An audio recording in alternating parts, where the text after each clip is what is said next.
If you have any questions, please don't hesitate to ask one of our crew members. We wish you all an enjoyable flight.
Speed 1.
gehe da hin und dann werde ich mich erstmal entspannen. Und dann gehe ich ins Club und dann mache ich das einfach.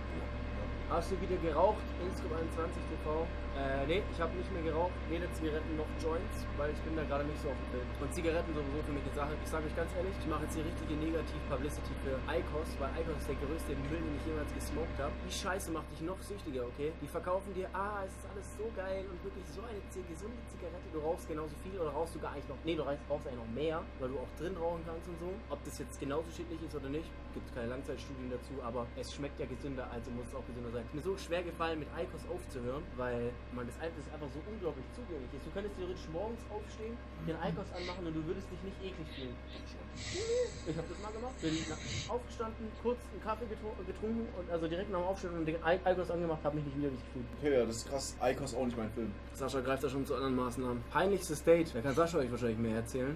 Peinlichstes Date. Schwierig. Dadurch, dass ich eigentlich so gut wie niemanden in der Vergangenheit irgendwie übers Internet oder so kennengelernt habe, weißt du, Instagram oder so, oder Tinder, davor waren schon Berührungspunkte, wo du auch jemanden schon mal persönlich getroffen hast und so, kann da nicht so viel eigentlich schief. Also natürlich kann währenddessen viel schief laufen, keine Ahnung, aber ich hatte jetzt Glück noch nie, dass ich jetzt zum Beispiel jetzt, ja, da ist bei mir nicht viel passiert tatsächlich. Was wäre denn so ein Szenario, was passieren kann überhaupt? Du kannst halt irgendwo draußen chillen, auf einmal musst du halt übel auf Uhr. Ja, es kommt immer drauf an. Sag mal, was echt sehr, sehr unangenehm wäre, wenn man jetzt ein Date hat und man die andere Dame wirklich sehr, sehr wenig kennt, eigentlich gar nicht. Und du willst halt kurz nochmal auf entspannt, sie ist schon auch da. Du siehst sie vorne schon, du läufst gerade auf sie zu, du willst nochmal, gut, dass ich noch draußen bin, kurz einfahren lassen und plötzlich kackst du dir komplett in die Hose. Das wäre schon was, wo ich sag, ui, da wird's dann kritisch. Spielst du aus Erfahrung? Nee, ich kann die schon ein bisschen besser. Ich war schon zweimal da. Ja. Da muss ich sagen, Chat, da hatte ich bis jetzt, glaube ich, aber ich habe jetzt auch nicht viel gedatet, so ehrlich gesagt. Jetzt weißt du ja, da ist bei mir jetzt nichts Wildes passiert. Ja, nicht viel gedatet und in der letzten Woche 5 Frauen getroffen, finde ich jetzt auch ein bisschen paradox. Das stimmt nicht. Ich war letzte Woche in Amsterdam und da war ich mit 5 Homies, unter anderem Tim, dabei gewesen. Verstehe. Nee, es ist auch immer so eine Sache, was empfindet man als peinlich? Zum Beispiel, es gibt jemanden, zum Beispiel, man empfindet es jetzt als peinlich, wenn einem das Glas beim Essen umfällt und der andere sagt, er fand es ultra witzig. Das ist eine individuelle Geschichte. Das stimmt auch wieder. Wann hast du das letzte Mal ein Date? Am Wochenende. Wahrscheinlich die zukünftige Frau meiner Kinder. Ob ich eine Beziehung will? Ja, safe, ich will safe eine Beziehung. Aber nicht jetzt, glaube ich. Aber ich muss trotzdem gucken, welche Frau theoretisch mein Kind gebären könnte. Also du gehst jetzt nicht erstmal vorab ein Step, mit welcher Frau kann ich mein Leben verbringen, sondern einfach mit welcher Frau kann mein Kind gebären. Genau. Mit welche Frau möchte ich meine DNS weitergeben? Also, beziehungsweise, welche Frau soll die DNS meiner Kinder tragen? nee, Moment mal ganz kurz, was? Welches Kind soll die DNS meiner Frau tragen? So. Was steht das DNS? Also was steht das S? Die Dynamic Neutral Systems. Was heißt denn DNS? DNA. Nein, aber DNS ist ja das englische Wort dafür, oder? Ich habe DNS noch nie in meinem Leben gehört. DNS ist das amerikanische Wort dafür, genau. DNA ist das englische. Achso, dann nee. DNS stimmt? Okay. Ach, DNS ist Deutsch. Guck mal. Na, krass. Viel mit Tim gechillt, ne? Ja. Der Chat ist so dumm. Guck mal, da schreiben sogar Leute im Chat, dass der Chat PPG ist. Also guck mal, das ist wieder absolut cringe. Und das ist guck mal, das ist euer Fehler. Ihr geht mit der Masse, ihr schwimmt alle mit der Masse. Da schreibt einer, DNS ist falsch. Oh, der Typ ist so blöd, haha. Und dabei bist du selber der Blöde. Verstehst du, was ich meine? Wann denn eine feste Beziehung? Real Talk. Ja, das ist ja jetzt eine Frage, das kannst du ja nicht planen, so im Sinne von in 2 Jahren. Also natürlich könnte man das machen, aber so gehst du ja, also so macht man das. Man darf da nicht mit Zwang an die Sache rangehen. Okay, Gesundheit, mein Lieber. Danke dir. Aber ich muss schon sagen, eine Beziehung ist eigentlich immer fresh, man. Also wenn man natürlich ehrlich zueinander ist und auch Glück hat, ne, das Loyalität und so, dann ist eine Beziehung. Da muss man tatsächlich heute von Glück sprechen, ja, das ist traurig, aber wahr.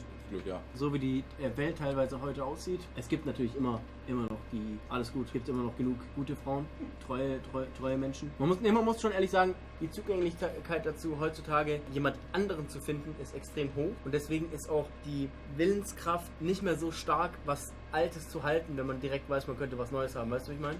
Ja, aber mit dem Grundgedanken gehst du ja schon gehst du ja davon aus, dass du, wenn du den Gedanken hast, dann bist du ja nicht auf der Suche nach der Beziehung. So, weil wenn du ja jemanden... Nee, ich meine so. Stell dir mal vor, du bist jetzt in diesem Szenario, okay, du bist mit einer zusammen und du willst die Beziehung auch, aber da passiert irgendeine Scheiße und jetzt ist an deinem Zug, okay, gebe ich dem Ganzen nochmal eine Chance.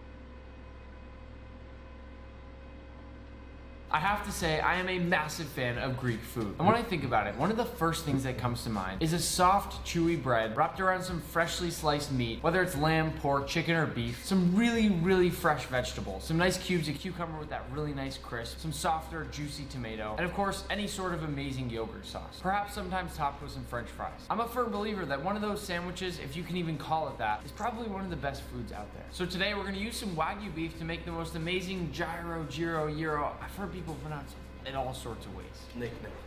It's pronounced gyro. What are you doing? What? Get out of my kitchen. You're not even from here. How did you even get in my apartment? Last time Get out of my kitchen.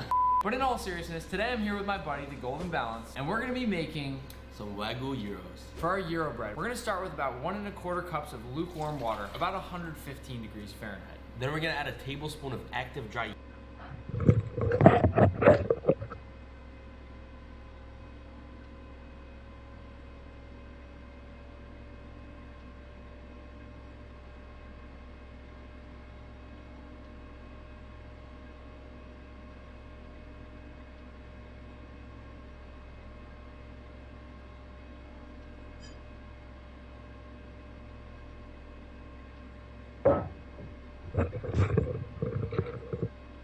Yeast. And last but not least, finish it with a small pinch of sugar as you whisk it up. We're gonna let this rest for 5 to 10 minutes and let the yeast wake up. At this point, we're gonna add in 2 2/3 cups of bread flour, knowing that we may actually end up needing a little bit more depending on how wet or dry our dough becomes. And then we're gonna finish off with 1 to 2 tablespoons of olive oil. And let's not forget one tiny little sprinkle of salt. At this point, we're gonna close down our machine and let this begin to come together until we have a nice smooth ball of dough. So once the dough looks nice and smooth, I'm gonna open this bad boy up. It's time to give it a little spin.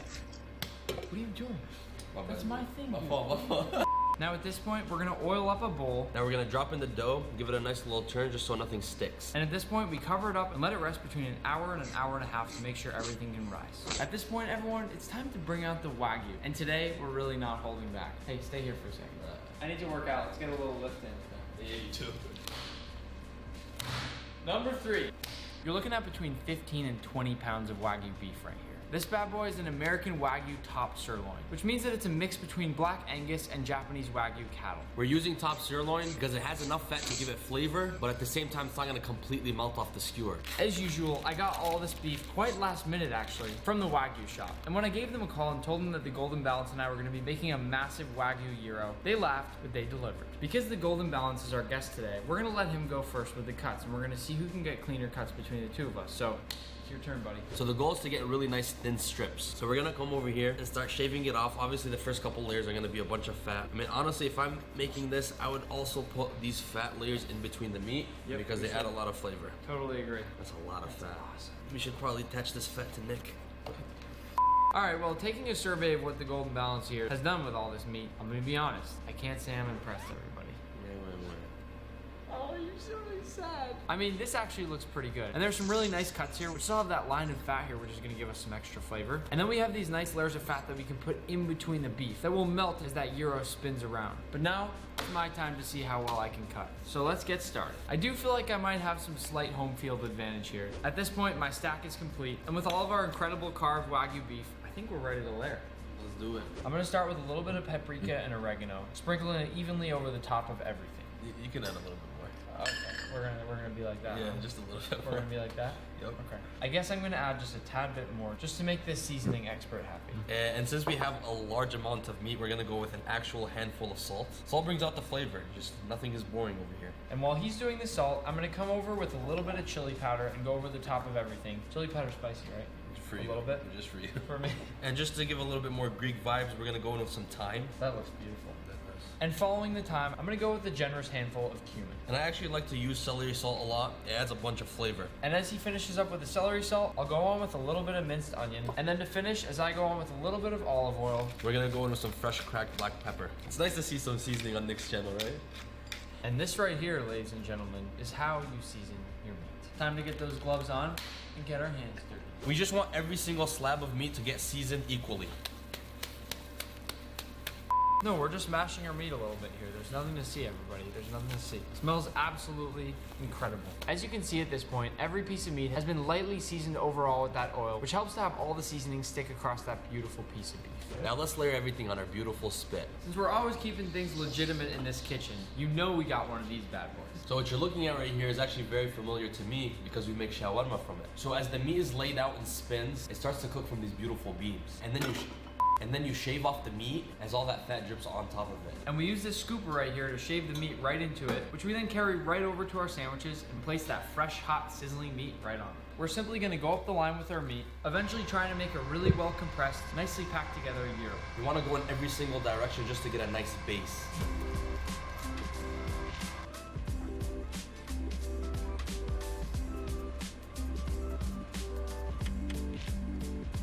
Now I know that took a little while, but I have to say, we are absolutely blown away by how well this turned out. And I'm gonna be totally honest, it hasn't even started cooking and it smells insane. Just absolutely beautiful. Wait, can I say something about it? No. Cut the camera. While our gyro rests for a minute, we're gonna take a look at this dough. Now, if you can't tell, it's quite fluffy. You see all those amazing air bubbles? That's what we want. That's exactly what we're looking for. Now let me teach you how to do a good spray of flour here, alright? Yeah. Far back, hit the board like that. It's okay if you make a mess. So once our dough is lightly floured, we're gonna divide it into about 8 pieces. So we're gonna split this in half at first, and then we're gonna go into another half, and now we're gonna take those quarters and half them again. And that'll leave us with a bunch of nice small dough pillows, which we're then gonna roll into balls and press out as thin as possible on our work surface. Once we've taken all these balls and turned them into these amazing flat pitas, which quite honestly look a lot better to me when you press them out by hand. We're just gonna agitate them with a fork so they don't puff up. And once they look something like this, we'll cover them up again with our damp towel until we're ready to cook. Once we've let our pitas rest for a little while, We go in with a little olive oil. and then we drop in that pita. As your pita begins to puff up, watch for the browning on the bottom. It got nice and toasted, it's time to flip. At this point, it's finished, so we're gonna take it off and set it aside on a nice dry cloth. While the golden balance over here finishes expertly making this bread, I'm gonna go ahead and start making our tzatziki. Oh, I'm sorry, I don't know how it got like that. We're gonna start by peeling our cucumber, because we're gonna end up grating this, and we don't want any of those tougher green parts in our soft and smooth tzatziki. At this point, we're gonna go ahead and grate our entire cucumber, because keep in mind that cucumber has a very high water content, and we don't want a really watery tzatziki either. So we're gonna have to dry this out a little bit. To start, we're gonna add all this cucumber to a bowl, and then we're gonna hit it with a little bit of salt, which is gonna start drawing out even more of that moisture. Then we'll let this sit for just a few minutes. Once the salt has drawn some of the moisture out of our cucumber, let's press it down and get as much of the liquid as we possibly can out of it. In the end, we wanna end up with somewhat dried out strands of cucumber that will still carry that flavor without all the water. So to assemble our tzatziki, we're gonna start with the cucumber, 2 cups plain Greek yogurt, A tiny sprinkle of cayenne pepper, some fresh picked dill, as much fresh minced garlic as you possibly want, a fresh little squeeze of lemon, and definitely don't forget the lemon zest, and last but not least, a little bit of salt. and some fresh cracked black pepper. And now we whisk her all up. Now that we're getting to the end here, we want to turn this thing on and let it start to spin and cook, of course. So I'm going to crank our heat up to 300 degrees Fahrenheit and let this get super hot. And I'm gonna turn on the switch to make it spin. We're going to be topping the gyros off with some white onion. We're using this because it's more mild when it's raw. Everybody, it's time to get a lesson in knife skills. Slice off the bottom, top. I like to cut it down the middle and just give it a nice little peel. And we just want some beautiful thin slices. Without looking, of course. And now Daddy's gonna sorry about that. I don't know why I said that. And now I'm gonna step in and do the same thing. You like this? Please Are they even? Are they pretty even? They're not bad. Yeah, they're not bad. That's what I sort of thought. And then, of course, we have to come over with our tomato and just chop those nice strips down. We'll flip this around, chop those same little squares. Let's look at that tomato. That's really nice. Look at that tomato. I'm impressed. This is my veins. We are going to fry off a little batch of french fries in about 375-degree oil to get them nice and crispy and golden brown. And I'm going to be honest with you, these were not homemade. But in that freezer aisle in the market, they were selling screaming to us about these fries. They're so perfect, they're so beautiful, and they were just too convenient. Fry these until they're a deep golden brown. When the french fries are nice and golden like me, we're gonna toss them onto a sheet tray. And immediately, while they're still sizzling with oil, I'm gonna hit them with some salt. How's that for seasoning? That's a good job. At this point, once our gyro has been spinning for several minutes, the outside layer is cooked enough that we can start to shave some off. At this point, I'm gonna carve some nice clean cuts of beef right into my holder here. And as you can see, the more we carve, the more raw it begins to get in the middle. At which point, we simply turn this back on and let it spin again to cook this inner part once again. At this point in time, everybody, you've watched through enough of our video that you deserve some sexy food carving shots right now. After all that hard work layering the meat on, it really is fun to carve through it. And what we're left with is this beautiful charred succulent meat. And as always, now bismillah. Now at this point, I think our meat is nice and warm and it's ready to assemble our pitas. No, it's not warm enough, baby. Let's go. Yeah, you're fine.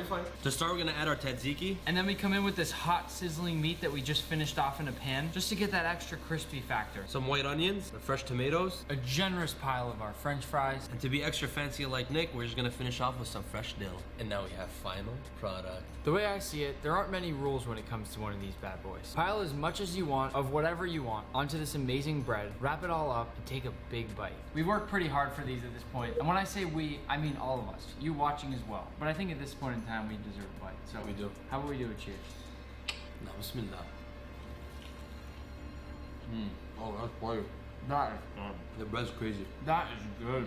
So after taking a bite, what are your final thoughts on this? How do we do? Delicious. You got it all over your face, so I can tell you like it. Yeah, no, this is really good. The bread is nice and fresh. This is the first time I've made homemade bread with Nick. Obviously, I didn't do it. The meat is nice and seasoned. The crispy fries, creamy tzatziki. It's money. I'll say that the bread has something about it that's seriously interesting. It has a unique flavor, and I don't entirely know what it is, but it's fantastic. It's buttery, it's soft, it's chewy because we put it in those towels and let it sit there and steam with all the other pieces of warm bread. It's got everything you want in that pita wrap. In terms of what's inside, you got those amazing fresh tomatoes, that white onion, which like we said is really kind of mild on the palate compared to other onion out there, especially when raw like this. And of course the seasoned beef, which, I mean, you can't really go wrong using Wagyu in this situation. The very crispy fries that are somehow still fluffy in the middle. And of course, last but not least, that tzatziki and the dill that brings it all together. This right here, everybody, is an A+ gyro. A++.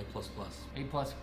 Now, to everybody that watched, thank you so much for being here. I really hope you'll take at least some of these elements home and try to make it yourself. I don't expect you to go out and buy the entire gyro machine, but you can at least use some of those seasoning techniques or make this bread for something. All of these are very simple. And I'm telling you right now that no matter your cooking skill or cooking ability that you think you might have, you can do it. Please don't forget to like this video. And if you're not subscribed already, first of all, what are you doing? And second of all, make sure you smack that subscribe button and the little notifications icon down there. For now, we gotta finish these gyros, but we'll see you next time. Peace out.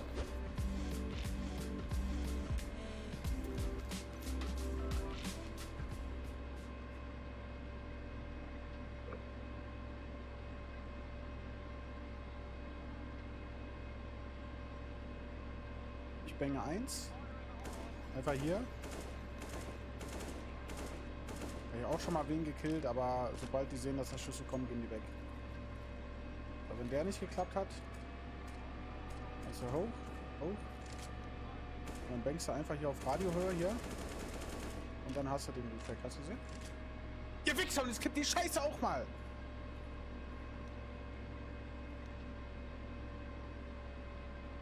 Mhm. Ja.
You know, usually when you cook stuff that you like. And it's kind of funny, I don't like ham that much. But today, we're gonna make ham good. Now, yeah, I get it. A lot of people probably really do like ham. And a really nice honey glazed ham, it's tasty. But I just feel like oftentimes I have it and it's just kind of underwhelming. One of those big spiral cut hams just starts to taste kind of boring when you get to that centerpiece for me. Maybe it also just has a bit of a weird texture too. I don't really know. But whether you already love ham or not, this video is for you because we're gonna make it good either way. And the best part about this video is that we've had a lot of requests for vegan stuff lately. So we've got bonus content today. On top of a regular delicious ham that's super easy to make, given that it's really hard to buy an uncooked ham, we're actually just gonna start with a cured smoked type ham and build off the top of that with some really simple things to make this thing insane. We're also gonna make a watermelon ham. Yeah, I know, it sounds crazy, but believe it or not, with a couple simple little tweaks to a watermelon, you can actually make it taste and carve just like me. So if you wanna go a slightly different route than a big old traditional ham, watermelon might be the way to go. So let's go ham. As you can see here, I've gotten a watermelon that's about the same size as our ham.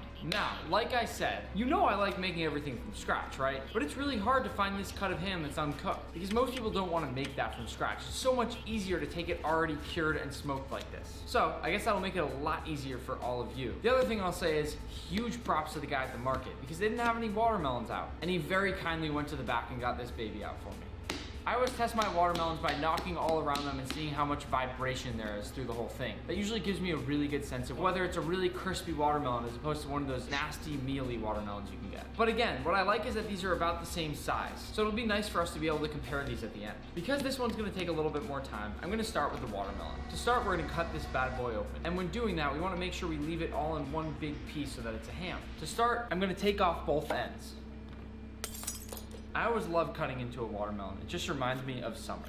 Once you've done that, sit it on a flat side and then shave down along the outside of your watermelon. But keep in mind, you don't want to take off too much of the red part. Slowly rotate your melon as you continue to carve down, curving around the outside of the melon. This is essentially the same process that you'd follow for doing this to a grapefruit. And it's actually even easier when it's something bigger. I can already tell with this one that it's a very crispy melon. And for me, it's always exciting when I know I've picked out a good one. Once you've gotten off those large outer pieces, take a pause for a second. You don't actually have to throw out all of these scraps. In fact, pickled watermelon rind is not only beautiful, but really unique and tasty if you can pull it off. It's also just super simple to make, so save these if you feel like it. Once your watermelon just has these white parts left, shave all those off until you pretty much have a fully red watermelon. You just don't really want to leave any of those white rind parts on here. And this will look more like a ham if it has that reddish, almost raw ham color. Unfortunately, it looks like I got a little bit of a mealy part of my watermelon here, but that's fine. You want to make sure your watermelon has a nice place to sit, resting downwards. So I'm going to chop straight through this part to give it a flat surface to sit on. That way, it's really easy for me to work with my ham just like this. At this point, we want to score our watermelon just a little bit. We're going to do the exact same thing to our ham. In addition to giving a nice texture and look, this actually gives us more surface area to rub those spices in. And for the actual browning in the oven. I'll come all the way across the whole melon, just going slightly in, first going this way, and after that I'll do the same thing coming across. Eventually, this should give me a bunch of nice cube shapes on my watermelon. And while we may not see these super well right now, they'll become a lot more pronounced when we go to finally cook this. You can probably already see the pattern starting to take shape. And again, as this cooks, it'll lose some water, tighten up, and really begin to look like a ham. Now it's time to get those seasonings ready.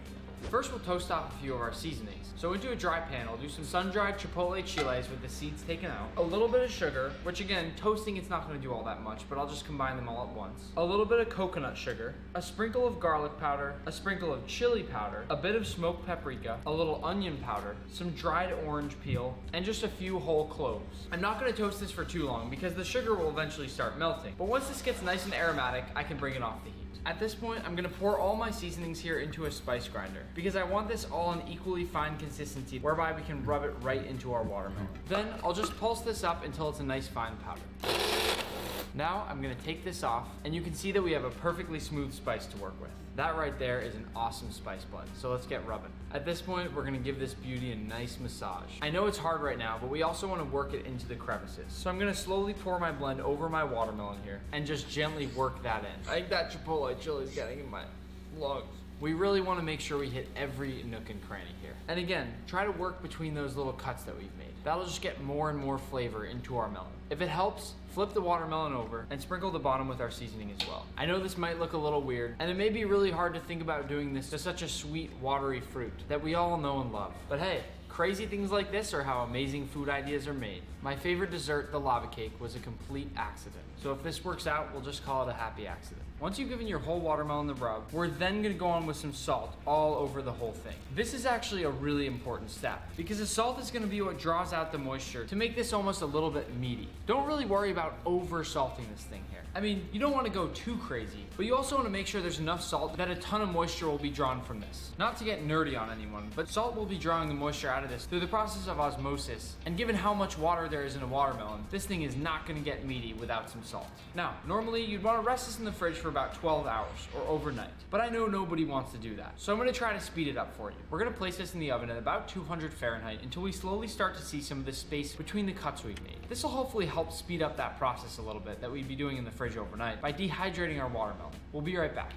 To start with our real ham, not that I'm discrediting our watermelon ham, which is gonna be epic. I'm gonna go in with a bunch of brown sugar, a little bit of orange peel, some maple crumble, some old style mustard, then some Dijon mustard, a tiny bit of light corn syrup to get that extra crackle on our glaze, a touch of Worcestershire sauce, a little bit of rice wine vinegar, a nice little sprinkle of honey, but not too much, just enough for that flavor, a tiny bit of molasses, since I always thought it gives a really nice burnt sort of tanginess flavor, or tangy flavor, I should say, a touch of chili powder, a touch of smoked paprika, a little onion and garlic powder, and some fresh cracked pepper. We definitely don't need salt because you already have more than enough salt in that ham that you've bought. Now we'll whisk this up. You can definitely play around with your amounts here and make sure you get the right consistency, but this right here is perfect. You want to make sure it's thick enough that it sticks to the ham, but also thin enough that you can actually paint it on. Now we set this aside. It's finally time to open up our ham, and I will say, this thing smells pretty dang good already, so just wait until you see what we do to it. I always like these cuts here, and I'm not exactly sure why, but you can do this exact same process with any ham you get. It doesn't really matter what it looks like or what shape it has.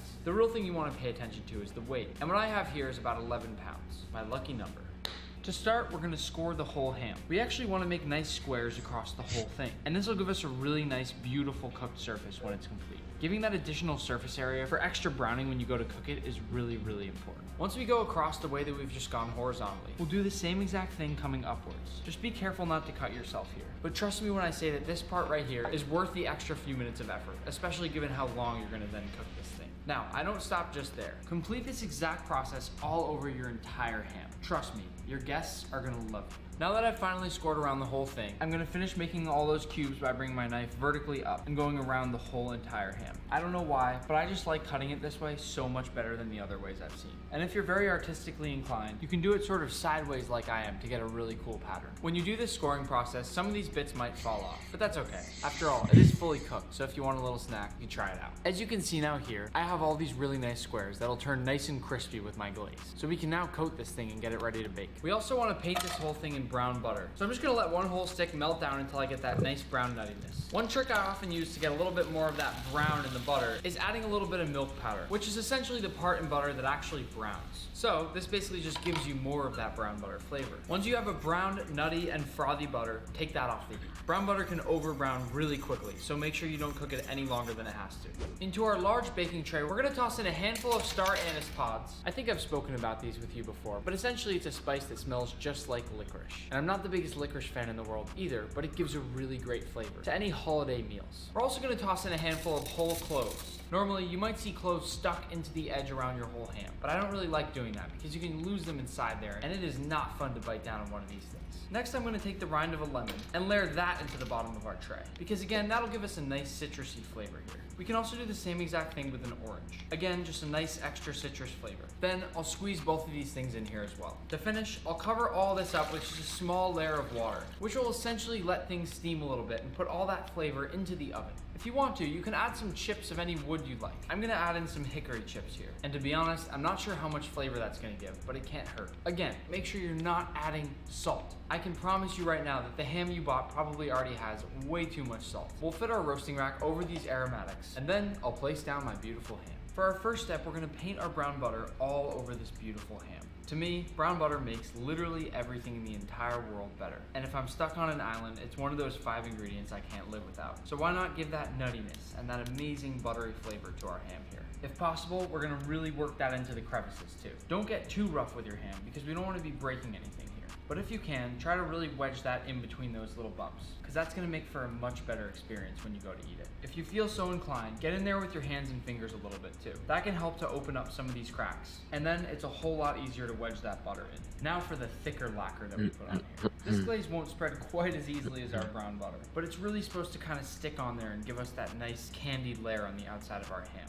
So if your glaze sticks the way that mine is right here, give yourself a pat on the back because you've done a really nice job. If you start painting and immediately you notice that the consistency isn't right, don't worry. Maybe just add a little bit more brown sugar in there, or do something to help thicken it up a little bit. We also don't want to be neglecting the other side of our ham, so really make sure that you get under it too. If you want, you can also save a little bit of your marinade here, and after the ham is baked for a little while, take it out and give it another glaze. A lot of people will do this because once it starts to tighten up when it cooks, you'll have easier access to all the crevices I'm talking about. So it's not a totally bad strategy to cook it a little bit first and then glaze. Once your watermelon has shrunk down quite a bit, we're ready to crank up the heat on it now. Again, you could have taken the other route and left it overnight in the fridge, but you can see that it's already started to dry out. I'm not sure if you can tell, but there's a ton of water at the bottom of my pan, and I'm actually gonna dump that out before I put it back in the oven. Now I'm gonna bring this up to about 350 and let it cook for about an hour or so to let a bunch more juice come off, with the idea being that we're gonna dry this thing out a little bit more to make it more meaty. Then we can put on our glaze, give it a broil, and slice. Now that this is ready to bake, we're gonna toss this in the oven at 350 Fahrenheit for a half an hour.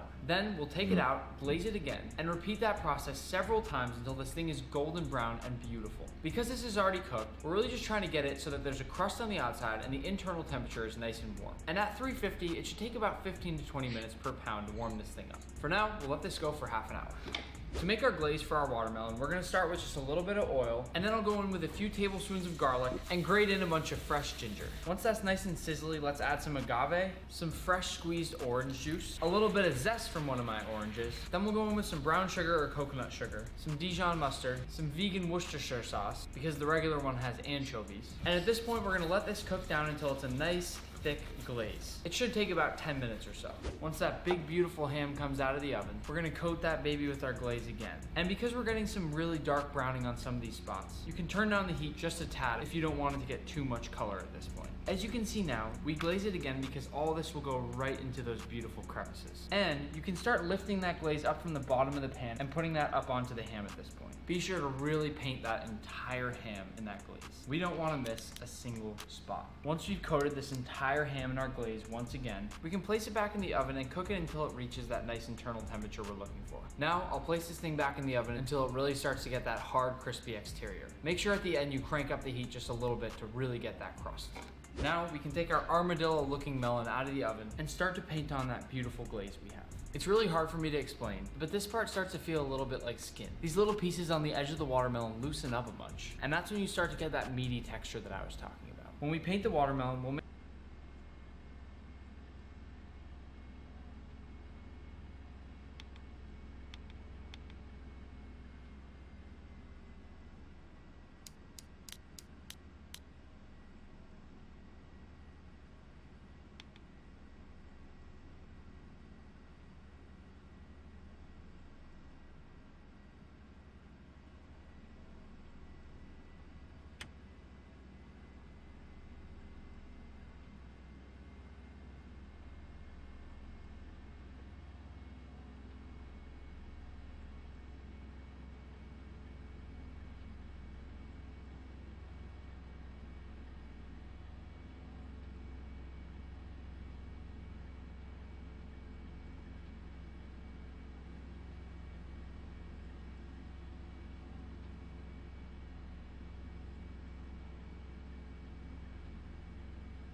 2,500.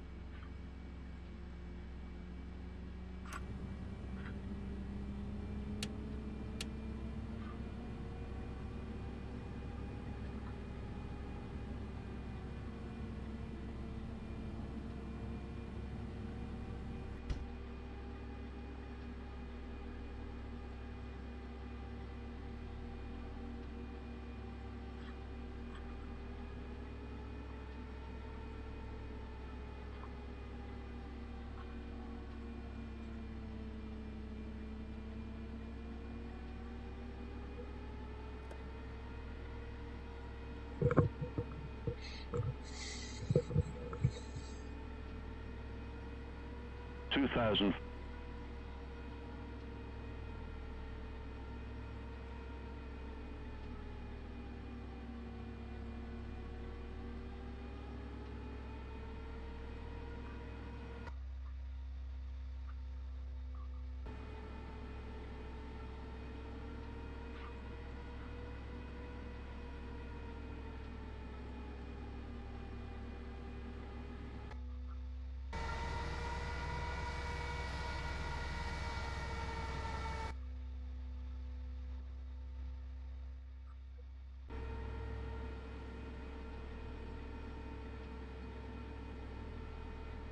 Ladies and gentlemen, we have just been cleared to land at the arrival airport. Please make sure one last time your seatbelt is securely fastened. The flight attendants are currently passing around the cabin to make a final compliance check and pick up any remaining cuffs and glasses. Thank you.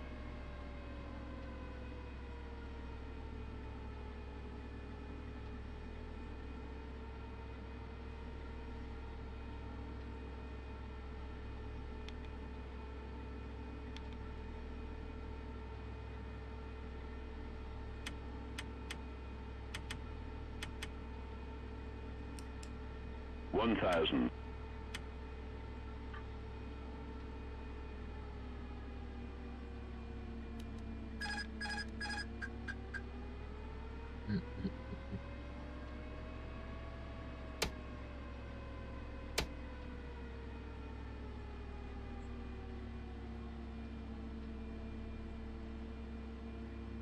Approaching 05.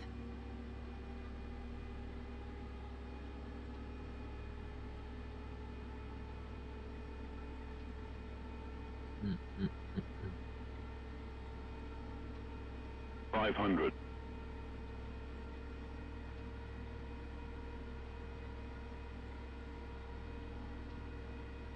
400.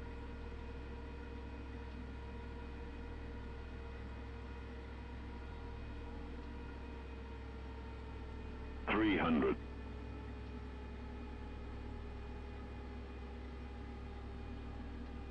100 above. 200.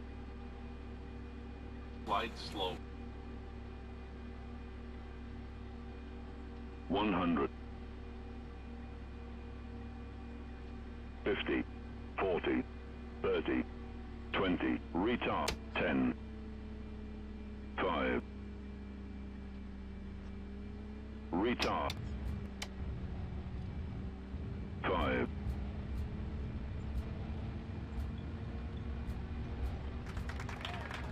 5.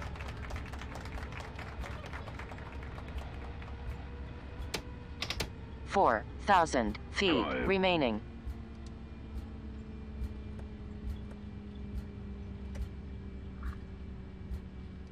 3,000 remaining.